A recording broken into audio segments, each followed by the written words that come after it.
think I forgot to record. I'm so sorry. But let's say we just started. So now that verse, may the supreme bodhicitta, which has not a reason, arise and grow, and may which has a reason not diminish but increase forevermore. So the third word, increase. Now what has become, which is become stabilized. Now don't remain stagnant there. Keep growing towards Buddhahood. Your goal was never to just have aspiration. Your goal is to become finally Buddha. Your goal is to become fully awakened one. Somebody who is not affected by any external factor. Somebody who has infinite happiness, peace, and ease of omniscience, right? So for that, you have to keep enhancing this bodhicitta spirit. How? By doing the other practices. So that the last line said, may which as not a reason, which has a reason not diminished but increased forevermore. So now Patul Rinpoche says the whole 10 chapters are dedicated for this purpose. How? The first three chapters, now let's see the chapter's name. Now first three chapters, if you see, they are to cultivate bodhicitta. What are the first three chapters? Where Bodhisattva Shantideva talks about the benefit of bodhicitta, number 1. Then confessing the past negativities, number 2. Then taking hold of bodhicitta, right? So these three chapters are particularly, primarily, of course, there are many practices which will continue till the end until you attain Buddhahood, but primarily, the key word is primarily to cultivate bodhicitta. Then the chapter number 4, 5, 6. What is the chapter number 4? It's about the carefulness, conscientiousness. Chapter number 5 is about the mindfulness and introspection. Chapter number 6 is about patience and overcoming anger. So these three chapters are to stabilize our bodhicitta. Once the bodhicitta is cultivated, the spirit is very strong. Now, how to make sure that it does not diminish? Then, you primarily pay attention to the practice of mindfulness and introspection, patience and carefulness.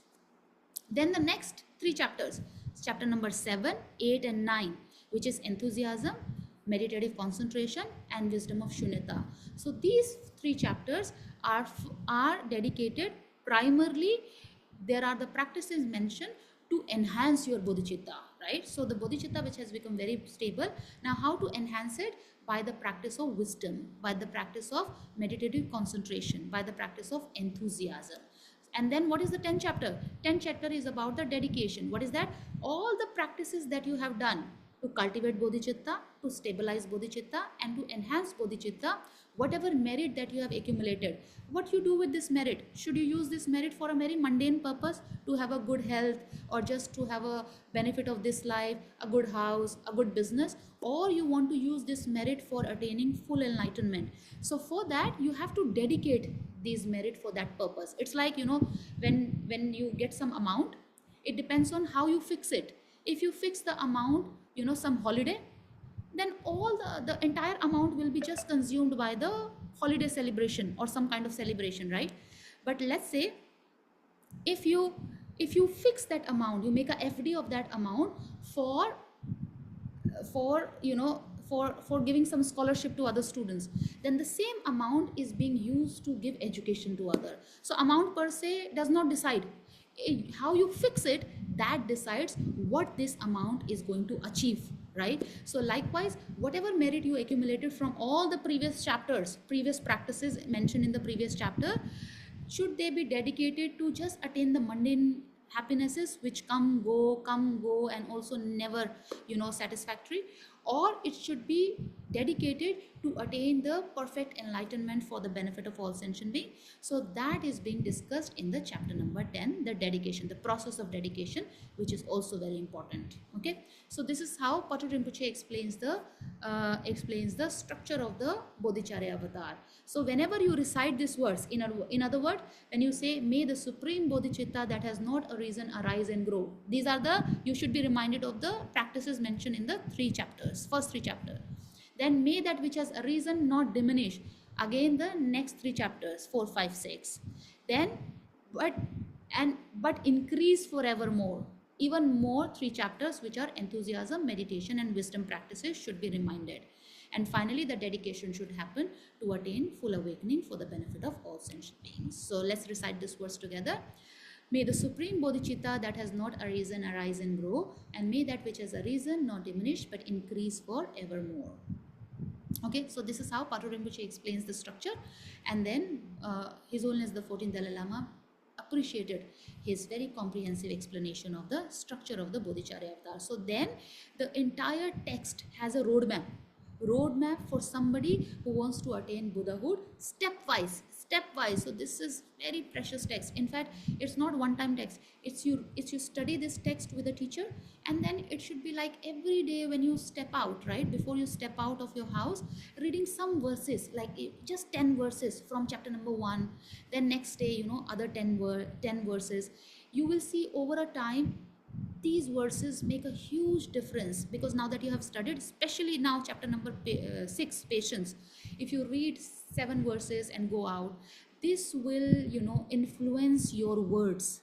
These verses will influence your thoughts. These verses will influence your actions, and so much of benefit can be accrued. So that is after you have studied one particular chapter. But I would highly recommend to study the entire book. All the chapters are extremely profound. In fact, this text is used to explain advanced Buddhist psychology, right? Because here Bodhisattva Shantideva never talked about just the stories, just the anecdotes. He is giving pure reasonings to cognitively transform your mind, how to change your mind, how to change your thinking of self-centered attitude and self-grasping ignorance. So it's an advanced Buddhist psychology to transform your mind from a very ordinary and miserable state to a very enlightened state. Okay, so therefore this text is extremely precious when it comes to psychology also, and that to advanced Buddhist psychology. Okay, good. Am I audible so far? Okay, now let's go to the chapter number 6, which is patience. So actually this is the text that I teach at university also, and it is one of my favorite texts, very, very close to my heart. And I see the tremendous benefit of it. Teaching is just an excuse, but when I share this with my students, with anybody, and I have to read a lot, right? I have to prepare, and that gives me a very, very important opportunity to grow and think about these verses. So I really feel very grateful to Forest of Wisdom and each one of you that you have interest in this kind of teachings, in this kind of concepts, and then we can come together and mutually learn from each other. Okay, so now the chapter number 6. Okay, here. So the chapter number 6, I am informed that you are already completed till verse number 24, right? From verse number 1 to 24 already done. So because it's just 1 hour, we'll directly go to verse number 25. And as I think Venerable Donula must have informed you, there some nuances are coming, but he told me that participants seems to be very interested, even if it's little technical, right? So I don't mind sharing that little bit in the class, but I would highly recommend that section is particularly related to the chapter number 9, wisdom of Shunyata, wisdom of emptiness. And if you get chance to study this text, now that Geshima, we are very fortunate, it's very auspicious that Venerable Geshima is arriving at Forest of Wisdom, going to be a residential teacher there. So make sure that you learn this chapter, which is very important, finally, to stop the tears of samsara, stop the fears and stop the anxieties, any kind of discomfort. Only remedy that Buddha taught is the wisdom of emptiness. And in that chapter, Bodhisattva Shantideva very clearly says all the 84,000 sutras that the Buddha gave in his lifetime, right? He attained enlightenment, and then after that he lived till 81, and during his from his enlightenment to his assuming Mahaparinirvan, passing away, he taught 84,000 sutras, 84,000 teachings, right? So in though all those 84,000 teachings can be grouped under 2. What are they? The teachings which ripen you, and the teachings will to liberate you, right? So very clearly Bodhisattva Shantideva said the teachings that liberate you from all your fears, anxieties and samsara, that is only wisdom of emptiness. Then what about this bodhicitta, patience that we are doing? Are we wasting time? No, these are to ripen us so that we can see emptiness and liberate ourselves, right? So these are like the 2 wings of the same bird. Both are very important. It's not that okay, one wing is important than the other. No, if you really want to take a very successful flight, crossing the ocean, right? Then the bird needs two wings. So likewise, for us to cross the ocean of samsara, we need the two wings, wing of the wisdom and the wing of the merit. So now the patience practice falls under the category of the practice of the cultivation of merit, energy, right? So that we become so ripen, and the mind becomes so fertile to see, to go into the deeper realities like shunyata. So then let's say now you become so good with the practice of patience, bodhicitta, enthusiasm, ethical discipline, and then what? Then the whole purpose of that maneuvering your mind, whole purpose of making your mind fertile, whole purpose of making your mind so virtuous, so serviceable, in other words, all these practices will make your mind under your control. That when you want your mind to think about wisdom of emptiness, it should focus on that. When you tell your mind to think about patience, it works on that. It does not go haywire, right? So now let's say you do all these practices so successfully, but then why, what was the final purpose? What was the final goal was to liberate yourself and liberate all sentient beings. So for that, now this very fertile mind, very serviceable mind should focus on the ultimate reality, that is shunyata. So therefore Bodhisattva Shantideva teaches it in the last chapter, last before the dedication, that is chapter number 9, wisdom. So all the initial practices are to ripen you so that you can go into the shunyata concept or emptiness, which is the most important legacy of Buddha Shakyamuni on this earth, right? So therefore, if you see the structure also, the chapter wisdom of shunyata, wisdom of emptiness comes last once you have all the ripening teachings, right? So if we really want to free ourselves from all the fears of life, we have to go into that concept also. So if you become very good with other practices but no study of, no reflection, no meditation on emptiness, then there is like you're just building, you're just taking care of one wing and one wing is not there. So even if one wing is very strong, you will never be able to take a flight to cross the ocean of samsara. So smart people, they will take care of both, study both, keep practicing both, and then cross the ocean of samsara, right? So now the chapter number 6, the patience, I just quickly go through the definition. I know you already know. In Pali it's called khanti, in Sanskrit it's called shanti, and in Tibetan it's called syopa. So this word in Sanskrit shanti, in Tibetan syopa, in Pali khanti, it's a very important word. It's a very even the etymology, even the word itself is very rich. For example, there are many aspects to patience, right? For example, patience generally, you must be much better than me. Patience generally, when we say okay, be patient, the idea is that in time, if you can remain patient, let's say for example, let's say you have a you have some flight to catch, right? And then you have so much work at home, so then you are doing it so rashly, right? And the family members say, okay mama, don't worry, just have patience. So in a way they are telling you, okay, in time have patience, right? So one connotation of this shanti is to have patience in time, right? Another connotation, another aspect of the word shanti in Sanskrit is sopa, in Tibetan is to have forbearance, patience in terms of forbearance, the patience to bear the suffering, the patience to bear the challenges which are bound to be there, right? Whoever you are in this world, even Buddha Shakyamuni came, he could not change the world, right? He changed himself, right? He did not change the world. It's not that Lord Mahavir came and the world became like a heaven. No, people are still into corruption, the global warming is happening, and now the earthquake in Myanmar. So all these natural disasters, these are not in our hands. So challenges are bound to be there. So are we going to succumb to these challenges or suffering, or are we going to bear them? Are we going to face them, right, easily? So for that, one connotation of shanti word is to have patience in terms of bearing the suffering, difficulties and challenges, right? So that you don't get extra pain, right? One discomfort is already there because of the suffering, because of the weather, because of the global warming, because of the earthquake, because of the family problems, and now you become agitated about it because of having anger. Then it's like buy one get one free, right? So how to not to have that get one free? by the practice of the forbearance, which is also included in the connotation of Shanti. Another connotation of Shanti also includes it. So this Shanti word has all three aspects. Is for fortitude. Fortitude. It's not just the passive patience, right? That you become so patient, bad things are happening in the world and then you are, just keeping quiet. No.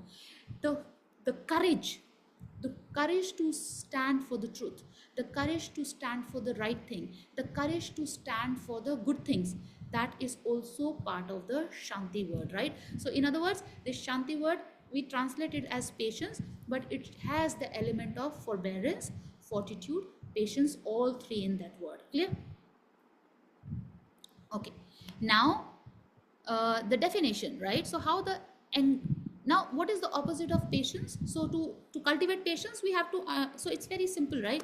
Let's say we play seesaw, right? So if we want one side to go down, other side should have to go up, right?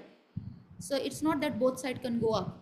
So anger and patience, these are like the opposites, these are like the enemies, right? So if you want patience to be there, then anger has to go down. In other words, what is the antidote to anger is the patience.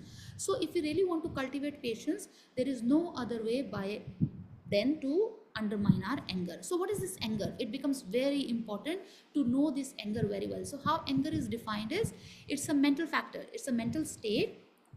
Number one, there are so many things included in this. When you have the anger, what is happening in your mind? Just see it in your free time, just check it.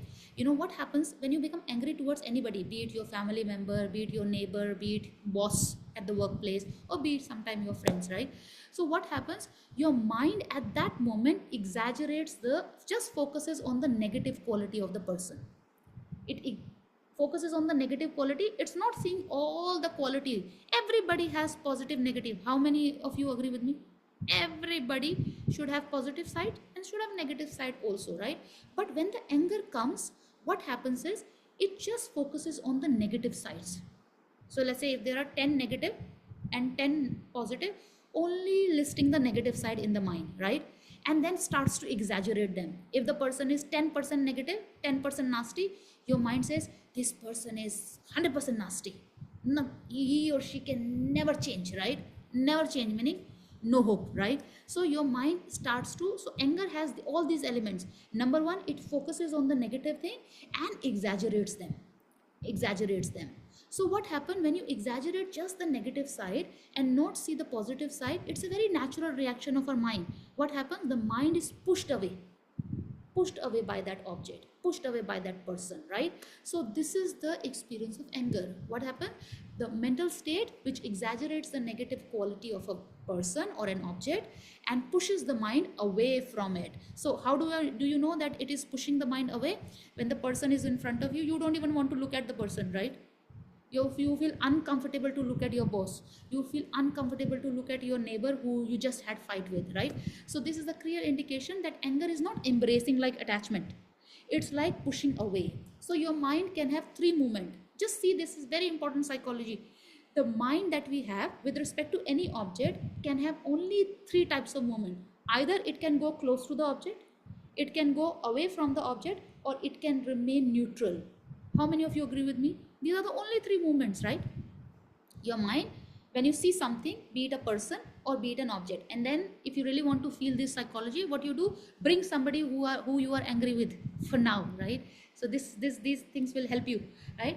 And then I will use the word object. You can use that person in your mind, right? So let's say that person, when this person comes in front of you, there are only three movements of the mind. Either it will go close to it, either it will go, or it will go away from it, or it will remain neutral.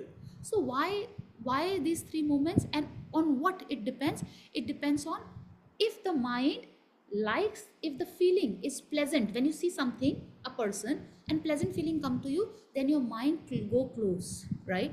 If the unpleasant feeling comes, it goes away. And if the neutral feeling comes, it remains static, right? It remains just neutral, right? So now these three feelings decide our movement of the mind. And before the feeling, what is happening? Qualities. Feelings will generate on the basis of how your mind exaggerate the quality. If your mind focuses just on the negative quality and exaggerate them, then the feeling is unpleasant, right? The feeling is unpleasant. Then your mind moves away. Now, if your mind focuses on the positive, only the positive qualities, right? The gender attraction, initially the kids, right? They start to love each other as if, they cannot live without each other. They list only the positive qualities, pros, no cons, right? And then after they live for 6 months together, then only cons, pros are gone away, right? So what is happening? No, our mind is very selective. Conceptual mind is very selective. So now when the mind is just listing the positive side, what is happening? A pleasant feeling is coming. Oh, I will be benefited, right? I will be benefited. Only the pleasant feeling is coming. So what happens? The mind moves close to it. So then the attachment, right? And then some people, you see some stranger, a shopkeeper, you don't list positive quality, you don't list negative qualities also, just you do your work and leave.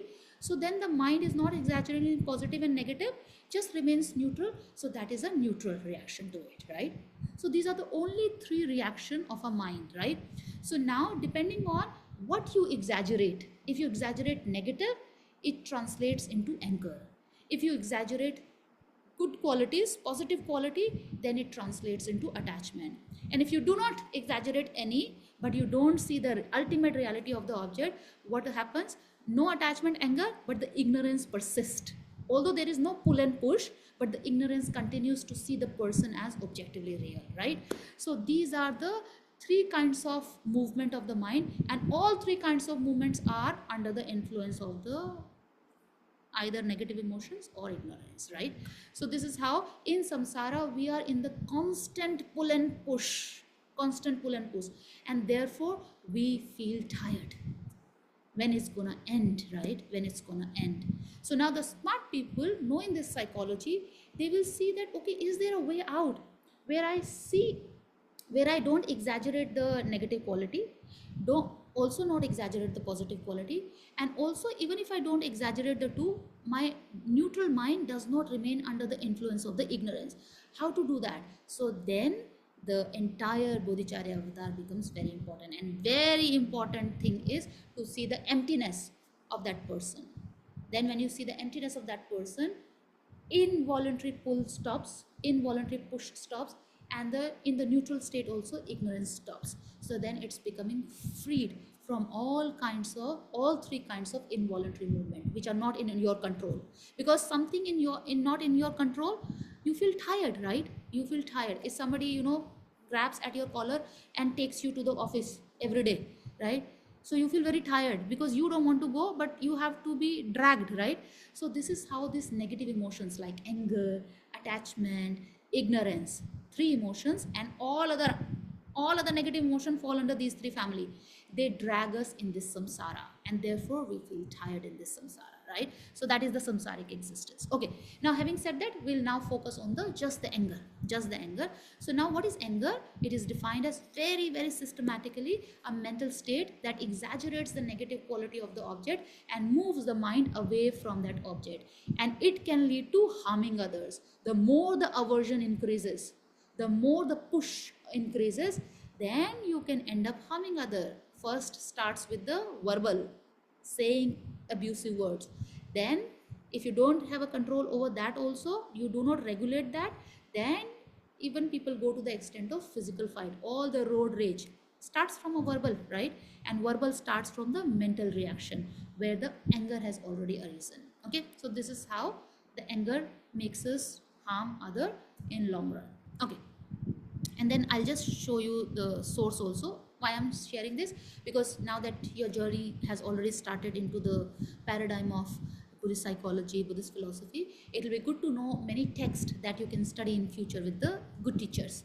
Like for example, this definition of anger comes very precisely in one of the encyclopedic text, also known as the text on the Buddhist Abhidharma, Buddhist higher knowledge concept.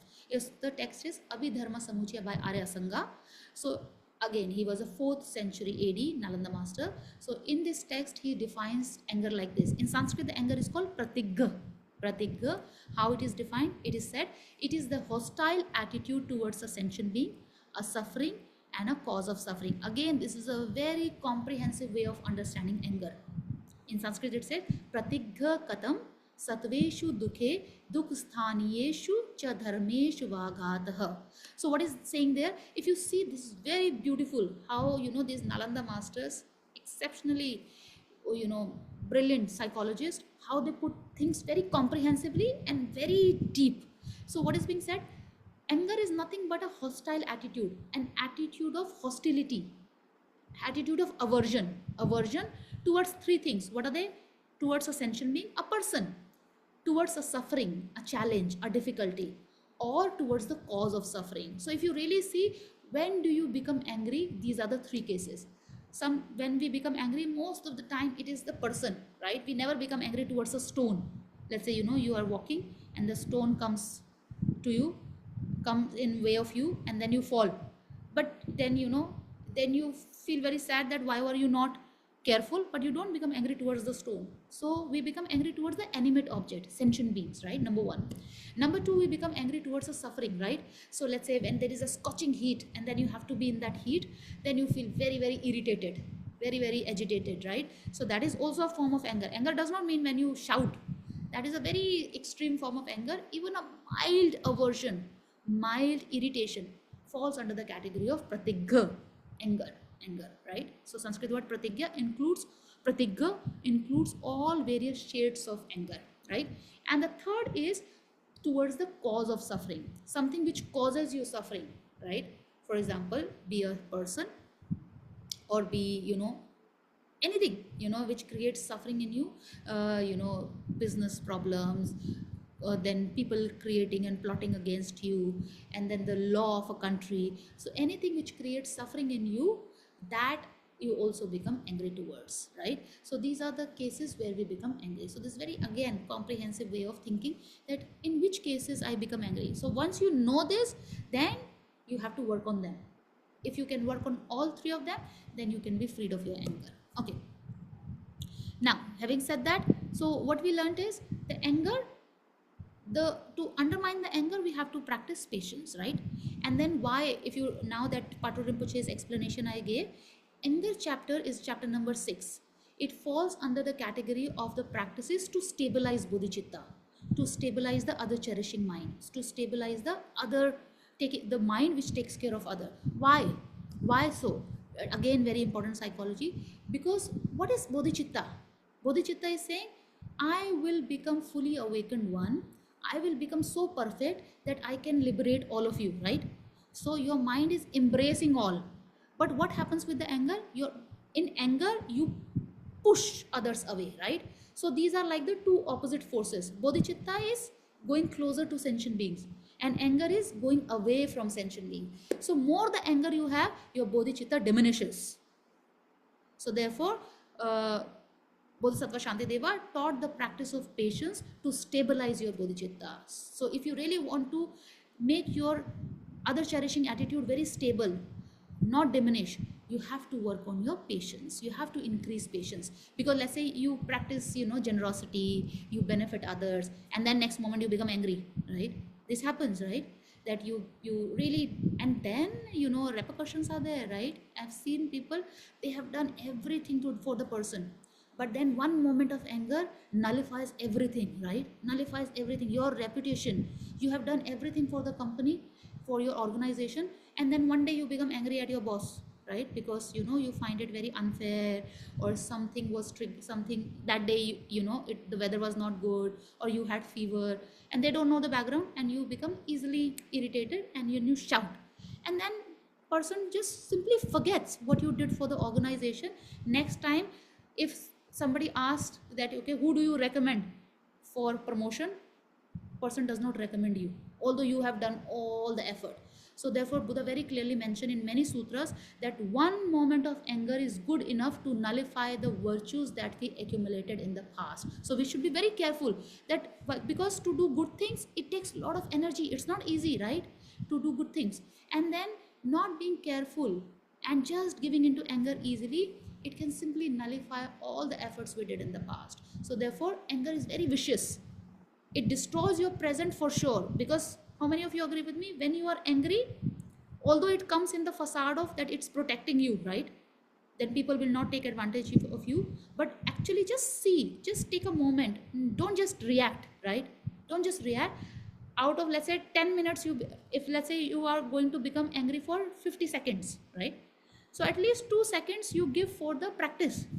48 seconds, it's okay, become angry, right? But 2 seconds, now use these teachings, what Bodhisattva Shantideva is saying. 2 seconds, you just observe the anger. Is it very pleasant feeling or it's a very corrosive feeling? How many of you agree that anger is never a pleasant feeling? It's very corrosive, right? It's a very unpleasant feeling. But still we don't stop it. We defend it, right? We keep increasing it. So for sure others are harmed by this. But first person who is harmed is you, right? But still we don't work on it. So now only you will work on it when you see the harms of it. So for that, 2 seconds out of 50 seconds of your, giving into anger, make sure that you take your time to observe its nature. Be very objective, be very neutral. Don't judge yourself, don't judge, I am a Buddhist practitioner or something. It just simply give yourself time to observe the nature of this emotion. If it is very pleasant, keep it.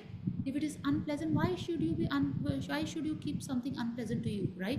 So only when you do this little bit of reflection, then nobody has to tell you, you will reflect on the verses of the patients, and slowly the mind will simply transform and you will experience a peace which is never experienced before, right? So now when you see that the anger, it destroys your present for sure. Now just see, what I'm trying to list is how anger destroys all 3 times. It destroys your present, it destroys your past, it destroys your future also. How? Present for sure, because when you have the anger, it's very unpleasant, it's not very pleasant feeling. The present is destroyed, right? Then it also destroys your past merit. How? As I just discussed, even if you have done everything good for the person, everything so good for the company, organization, one moment of anger at your boss, one moment of anger towards your friend, towards your family member, it just nullifies what you have done for them, right? And then they take you for enemy, right? So whatever you did in the past is also destroyed by one moment of anger. Number 2. And then how it destroys your future? Now seeing you in anger, those who are your friend, they are also very cautious. Okay, this person can give into anger anytime, so I don't want to be friend with this. So even they won't want to be with you in the future also. And also because of anger, many of your practices, your bodhicitta is going down, your other cherishing attitude is going down, your patience is going down. So even future results are going to be very, very terrible, right? So if this one moment of anger destroys your present, destroys your past, and destroys your future as well, right? So this is how vicious one moment of anger is. And still it comes in such a beautiful facade of protecting you. If you don't have anger, people will take advantage of you, see? So then you should be angry, and then you don't see the side effect of it. That is the problem with the anger. Anger for sure, for a brief moment, it will push away your enemy, but with so much of side effects. The chain has started. A cycle has started of action and reaction. This time you are very powerful and you reacted, and the other person is chased away. Next time the person brings 3 more people, and then you are into problem, right? So a cycle has been started by a vicious cycle has been started by the anger. Whereas if you don't have anger inside, just keeping the facade of being very stern so that nobody takes your advantage, inside you are calm, then you have the discretion, you have the time to think. So then you can make a very wise decision, and then that will protect your past, protect your present, and protect your future also. So the wise way of never be the way, it's never is with the anger. And then of course there are dilemmas that if I don't become angry, then my children don't listen to me, and who knows this better than I, because I teach students, and if I don't show them angry face, my assignments never come in time. Always emails, can we have the extension, can we have the extension?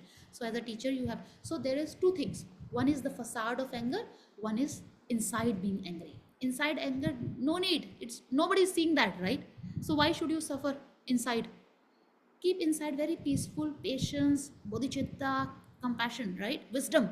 And outside, take a stern look, take a very serious look, so that nobody takes advantage of you. So that is called skillful compassion, skillful patience, not being patient where you become submissive and people take advantage of you. So in a way you are letting others to accumulate negative karmas because of your naivety. So that's also not encouraged, right? So but first step is take care of yourself inside.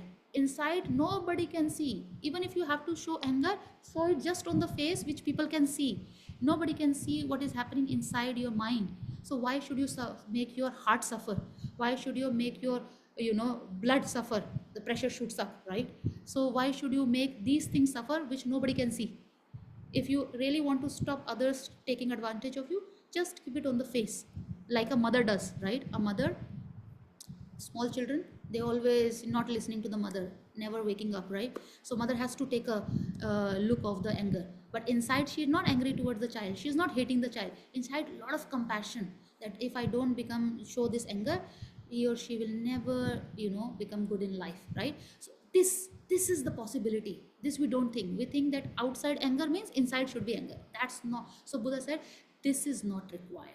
Inside you can be full of peace, full of happiness, full of wisdom, full of patience, and outside you can have the skillful means, so that both are taken care of. The people who are bullies, they don't take advantage of you because they see you are very smart, and inside also you are not harmed because you have all the positive emotions like compassion, patience, perseverance, all this.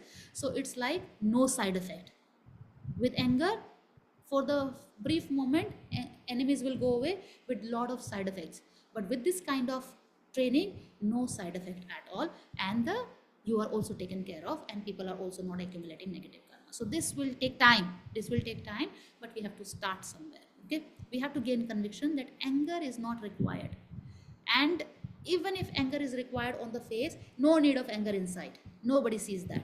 Why should you suffer inside, right? Okay, good.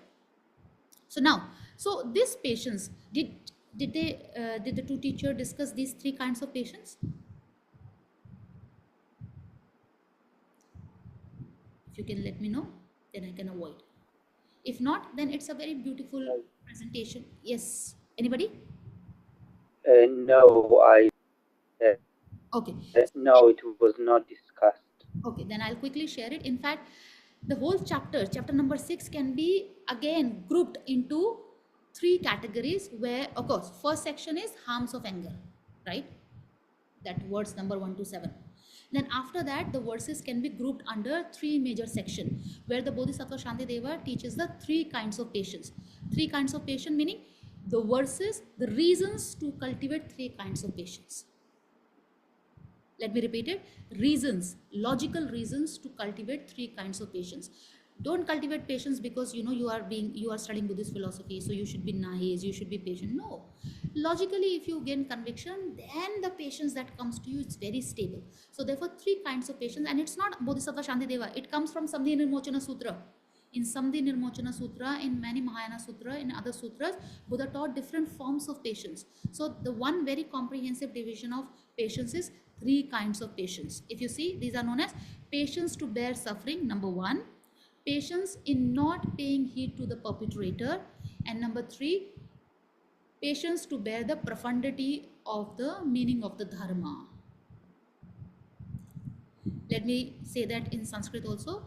Dukkhadi vashana shanti, apakar marshan shanti, dharma nidhyan shanti. And if you pay a little bit of attention, no, you will see how these sutras, commentaries written by great Nalanda master, they are all connected. So I just shared one definition with you, right? That what is anger? A sense of aversion towards three things: sentient beings, suffering, and cause of suffering, right?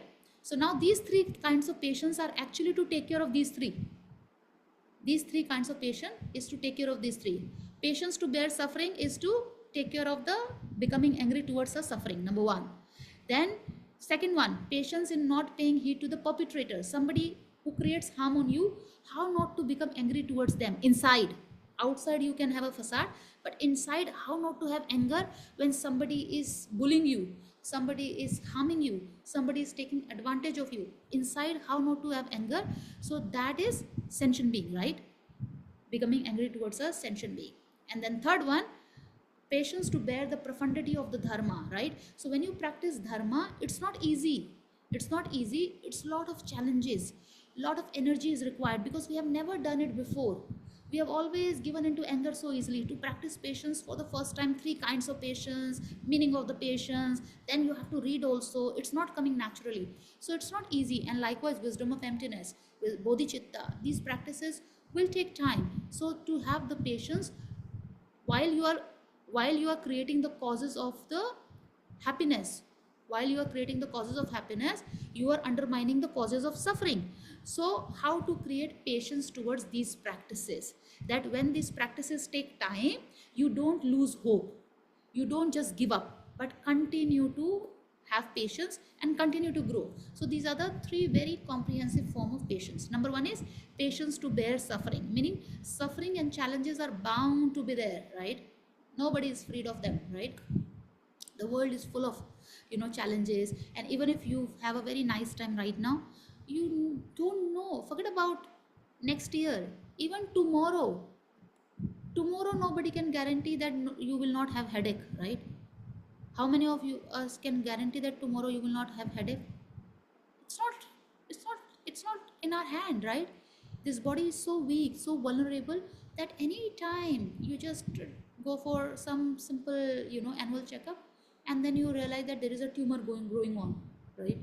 There is an unwanted growth, or headache, or somebody just says something nasty and you are affected, or earthquake, or anything, right? So forget about the after year, even tonight I will not become angry, that is also not in our hand. In other words, suffering and challenges are bound to be there. So so suffering and challenges are not nice, these are very difficult, but are we going to increase them by becoming angry towards them? So when you become angry towards your suffering and challenges, it increases your pain, it increases your attitude toward it, increases your unpleasant feeling towards them. So what to do? So it's like you are having one pain and you are adding one more pain by becoming angry towards it. So therefore practice patience towards it.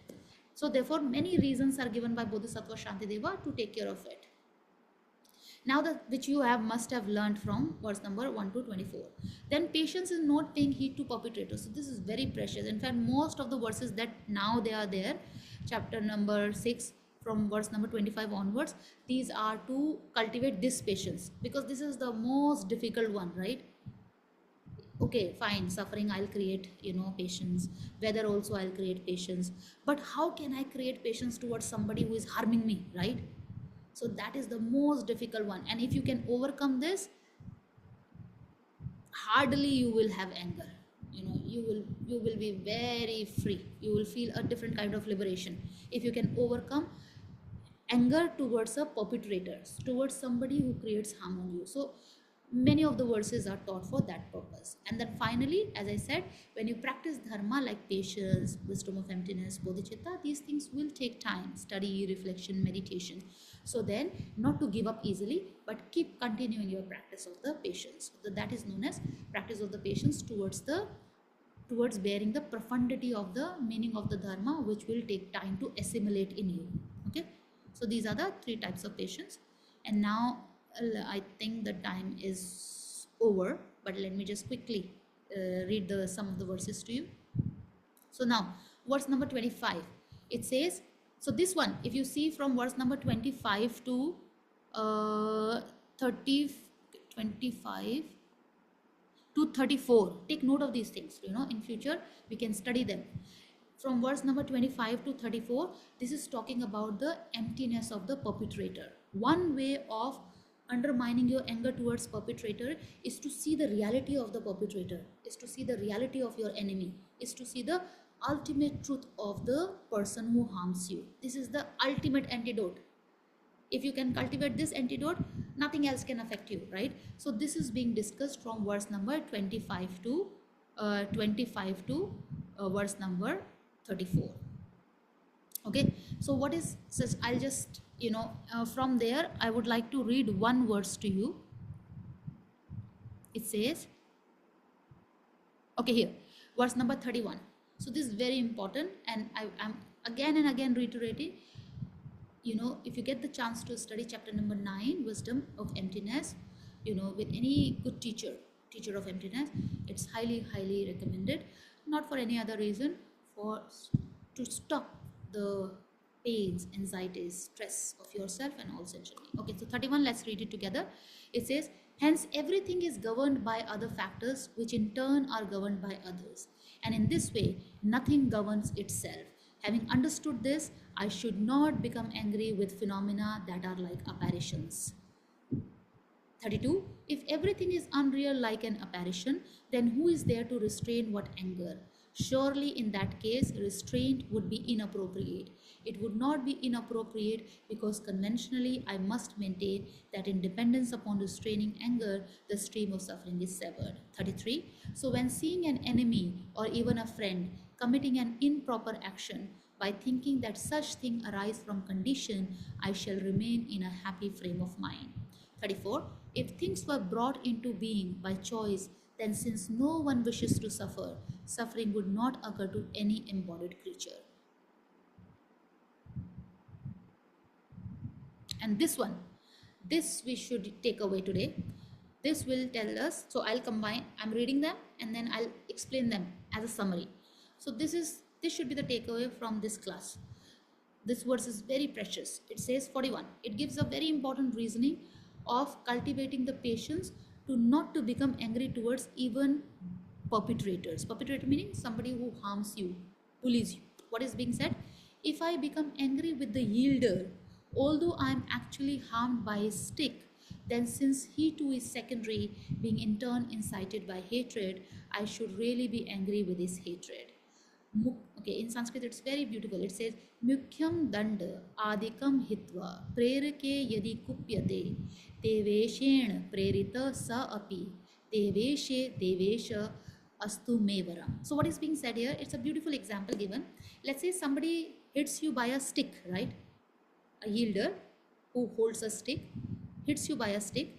So how many of you agree with me that you never become angry towards the stick? You become angry towards the person who hits you by the stick. If you agree, raise your hand. You can just, give the gesture that, that when somebody hits you by a stick or by a gun, a gun, then you don't become angry towards the bullets.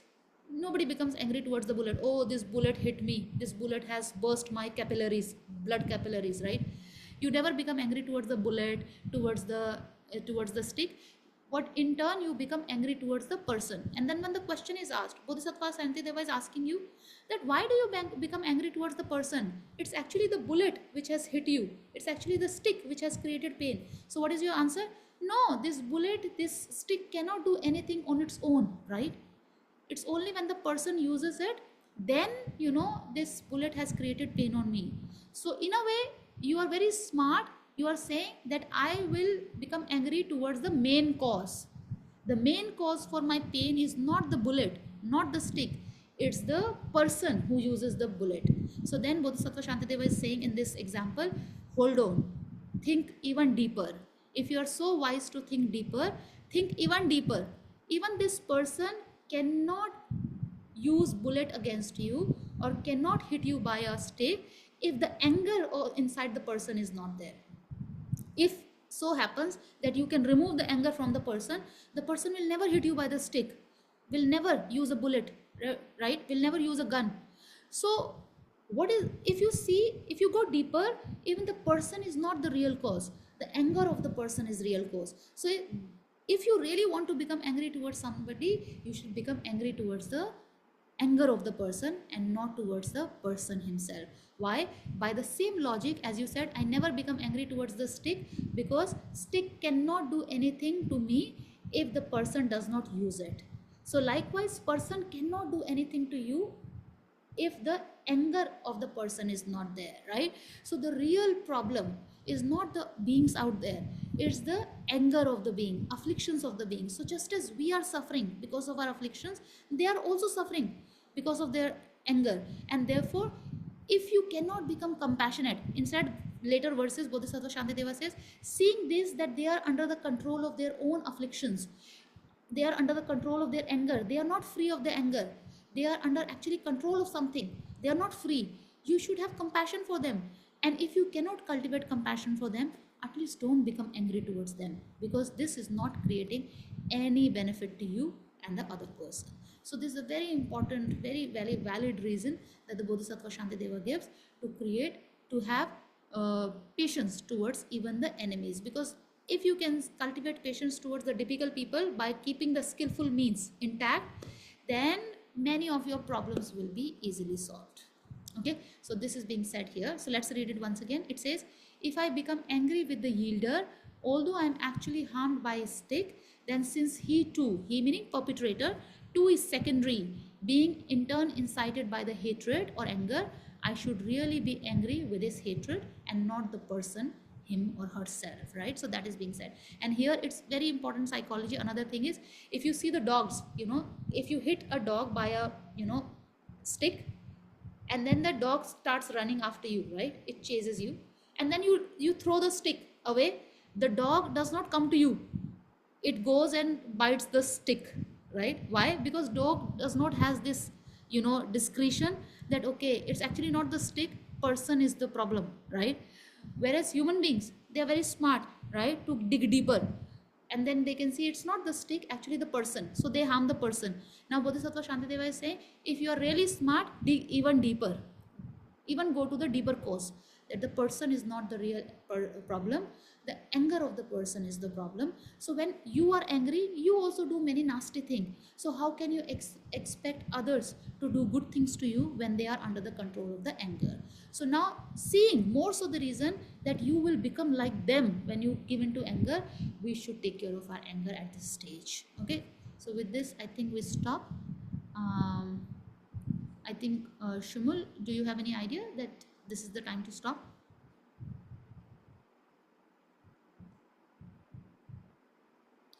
What, Sorry, can is this the time to stop? Usually can we you have repeat? class for 7:30 to 8:30. Yes. Okay. So if you have one or two questions, I'll be happy to answer them. And then PPT I can share to the folder.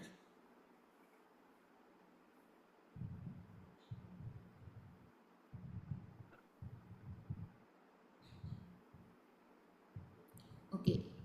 Either everything is clear or maybe nothing is clear. I'm just joking. So if you have questions, we are always available and we can have more sessions later.